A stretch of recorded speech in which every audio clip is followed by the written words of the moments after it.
నమస్తే, welcome to Nationalist hub. భారత ప్రధాని మోదీపై మాల్దీవుల మంత్రులు చేసిన అనుచిత వ్యాఖ్యలతో బాయ్కాట్ మాల్దీవ్స్ ఇష్యూ వైరల్ అవుతుంది. ఇందులో భాగంగా ఇప్పటికే భారతీయులు మాల్దీవుల పర్యటనలు విరమించుకోగా ఈజ్ మై ట్రిప్ సంస్థ మాల్దీవులను బహిష్కరించింది. ఈ నేపథ్యంలో ఇరు దేశాల మధ్య దౌత్య విభేదాలు మరింత ముదురుతున్నాయి. ఈ క్రమంలో తాజాగా రెచ్చిపోతున్నట్లు కనిపిస్తున్న మాల్దీవులకు మేధావులు గతం గుర్తు చేస్తున్నారు.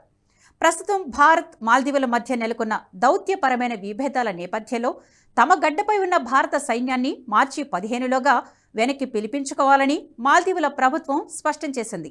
ఈ నేపథ్యంలో ప్రస్తుతం చైనా అండతో శృతిమించుతున్న ఈ మాల్దీవులను ఒకప్పుడు భీకర తిరుగుబాటు నుంచి భారతే రక్షించిందని గుర్తు చేస్తున్నారు. నాడు సాయం కోసం భారత్ వైపు చూసినప్పుడు మన సైన్యం మాల్దీవులపై దాడి చేస్తున్న శత్రుమూకలను తరిమికొట్టింది. ప్రపంచ దేశాలు కొనియాడిన ఆ ఆపరేషన్ కాక్టస్ గురించి ఇప్పుడు తెలుసుకోవాల్సిన అవసరం ఎంతైనా ఉంది.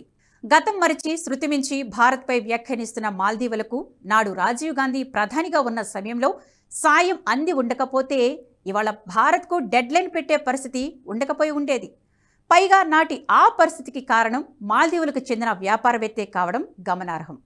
మౌమూన్ అబ్దుల్ గయీం దేశాధ్యక్షుడిగా ఉన్న సమయంలో ఆయన ప్రభుత్వంపై 1988 నవంబర్లో మాల్దీవులకు చెందిన వ్యాపారవేత్త అబ్దుల్లా లుతుఫీ తిరుగుబాటు చేశారు.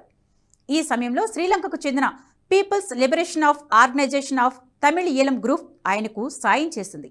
వీరు చేసిన దాడులతో మాల్దీవుల రాజధాని మాలే వణికిపోయింది. ఈ గ్రూపునకు చెందిన 80 మందితో కూడిన కిరాయి సైన్యం మాలే చేరుకుంది. దీంతో చెలరేగిపోయిన ఆ కిరాయి సైన్యం పోర్టులు, రేడియో స్టేషన్లను ఆధీనంలోకి తీసుకున్నారు. అనంతరం అధ్యక్షుడి భవనం దిశగా దూసుకువెళ్లారు. ఈ తిరుగుబాటు గురించి తెలిసిన అనంతరం అధ్యక్షుడు గయామ్ను సురక్షిత ప్రాంతానికి తరలించారు అధికారులు. ఈ సమయంలో వీధుల్లో విరుచుకుపడిన ఆ కిరాయి సైన్యం కొంతమంది మంత్రులు, పౌరులను బందీలుగా చేసుకుంది. దీంతో సాయం కోసం గయీం పొరుగు దేశాలను ఆశ్రయించారు. అయితే శ్రీలంక, పాకిస్తాన్, సింగపూర్లు మాల్దీవుల సహాయాన్ని నిరాకరించాయి. ఈ సమయంలో అగ్రరాజ్యం అమెరికా, బ్రిటన్లు అందుకు అనుకూలంగా స్పందించినా వారి సహాయం అందడానికి 2-3 రోజులు పడుతుందని తెలిసింది. దీంతో భారత్ను సాయం అడగాలని నాటి బ్రిటిష్ ప్రధాని మార్గరెట్ థాచర్ సూచించారు. దీంతో మరో ఆలోచన లేకుండా మాల్దీవుల అధ్యక్షుడు గయామ్ భారత్ను అభ్యర్థించారు. దీంతో వెంటనే రియాక్ట్ అయిన నాటి భారత ప్రధాని రాజీవ్ గాంధీ అత్యవసర సమావేశం ఏర్పాటు చేసి సైన్యాన్ని మాల్దీవులకు పంపించాలని నిర్ణయించారు. దీనికి ఆపరేషన్ కాక్టస్ అని కోడ్ నేమ్ పెట్టారు. దీంతో బ్రిగేడియర్ ఫారూక్ బల్సారా నేతృత్వంలో 3 పారా కమాండో బృందాలు ఆగ్రా నుంచి బయలుదేరి మాలే అంతర్జాతీయ విమానాశ్రయంలో దిగగానే ఎయిర్పోర్టును తమ ఆధీనంలోకి తీసుకున్నాయి. అనంతరం అక్కడ నుంచి పడవల్లో మాలే నగరానికి చేరుకున్నాయి.